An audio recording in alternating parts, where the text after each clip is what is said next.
Hi, I'm Allie. I'm a 17-year-old author, and I'm going to answer a bunch of questions that a lot of people have asked me about what it's like being a teen author. These questions range from book tips to random statements about me, so you're gonna hear a lot of stuff. So basically, this is more of me like going through my community tab on YouTube. So first, the first question we have: will I get more publicity if I traditionally publish? Personally, I feel like that depends. I want to say yes because it's harder to get into traditional publishing, and also many publication houses have like marketing teams, so I want to say yes. But I've never traditionally published, so I'm not 100% sure. We have another question from 15 hours ago.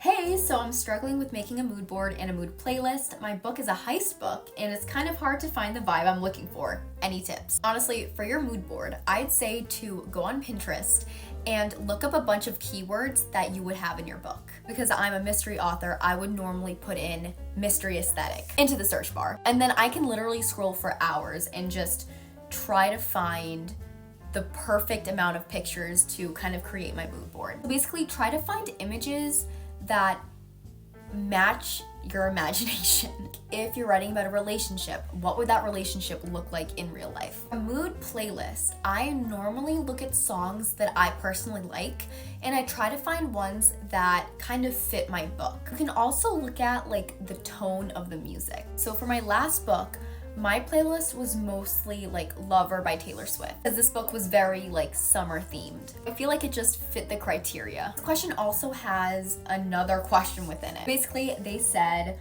also, could you go into depth a little bit more with Readsy? I just started using it and I love it, but I want to make the most use of it. I'm going to show you in 30 seconds how to navigate Readsy. If you don't know what Readsy is, this is a writing platform that I love to use. It's super simple, super easy, and it's a website, so you don't need to download anything. So this is my MacBook screen right now. So I'm in the Readsy website. That's me. I logged in. I'm going to go to books, and I'm going to scroll down. So here you can click create book, create a book title. Over here, these are my previous works. So I'm going to go over here. I'm going to type in random stuff. Create. Okay, there we go. I'm going to click write. Okay, there you go. Now you can write. You can title this whatever you want. You can add a new chapter if you want. You've got your chapters right over here. You can go back and forth. You can come add a writing goal, see how many words that you wrote today. You can find and replace words. You can export your book right here if you click this. You've got a table of contents. You've got the back where you can move chapters, and it's just like that. I'm relatively new to Readsy, and this person also asked what the board section was. Honestly, I have no clue.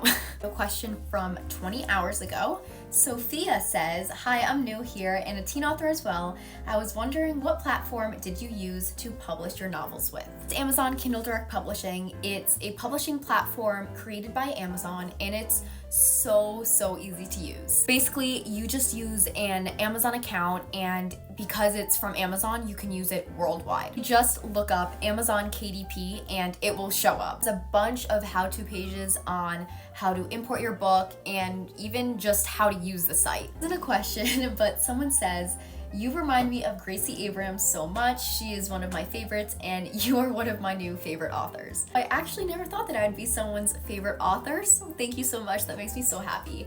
And about Gracie Abrams, I've gotten that a lot in the past few months. I think it's because my hair is short, but the more I see her online, the more I realize that I do kind of look like her. It's such a big compliment because I actually started to listen to her and I love her music now because of all the people that told me that I look like her. So yeah. For another question, so Michaela says, I'm a 14-year-old writer and I constantly find my sentences to be short and choppy even when I add details.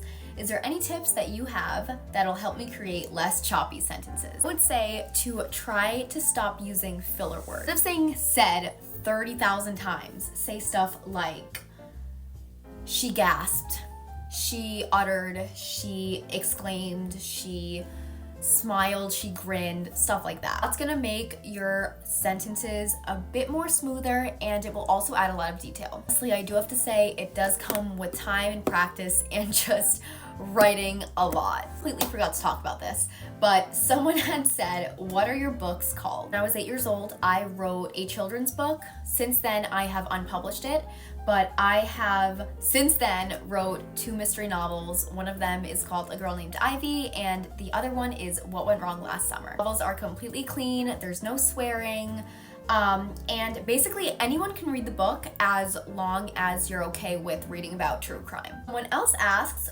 what inspires you to write your story? It can range from a bunch of different things. It could be something like hearing a true crime case, or honestly, just sitting and thinking. Like, that will spark a random idea in my head. Now, this one is a really big one. So Katie says, how would you advertise a book? Personally, for me, the way I advertise my books is by promoting them on my social media pages. So basically, I do a bunch of like writing tips and like book recommendations. But while I'm doing that, I'm also talking about my book. I'll talk about like what genre they are, you know, like if you like this book, then you'll love my book, stuff like that. Now, the last question that I'm going to answer today is, hey, can I design my own cover? And if yes, where do I find the tools? If you're publishing with Amazon, they will actually help you create a cover. There's a whole like database that you can like import images and put in text. And I feel like that way is so much easier than the way that I did mine. I tried to use Canva, and it took a long time because for some reason, Canva only makes ebook covers, but when I was making my book cover, I needed a paperback cover. It took me months to try to perfect it and kind of like create like the template like for myself, and that was so difficult. But if you're publishing with Amazon, I suggest that you use the cover creator built in on the website. Do this by going to your book, and where it says upload cover, it will say right under that, create your cover with the cover creator. Also, the Amazon help page for Amazon KDP will solve all of those cover questions for you. So I saved some time so that I could talk about some tips I have if you are writing your own book. First, I'm gonna say, go slow, take your time, and don't compare yourself to other writers. Don't compare yourself to me. I don't even know what I'm doing, okay? I'm just trying to do what I can, okay? Don't compare yourself to professional writers that write for a living, because they have a whole team behind them and they have unlimited time to create books. So if you don't like your story, don't force it, because you're gonna hate writing it and it won't be as good as if you had your own idea and wanted to write solely because you loved the story. So yeah, here's the long video that everybody has been requesting. I hope you enjoyed it. And again, if you have any more questions, I'm going to try to answer them. So leave them in the comments and I will try to get back to you. So if you ever want to check out some of my books, I've got A Girl Named Ivy and What Went Wrong Last Summer, and they are both available on Amazon. Bye!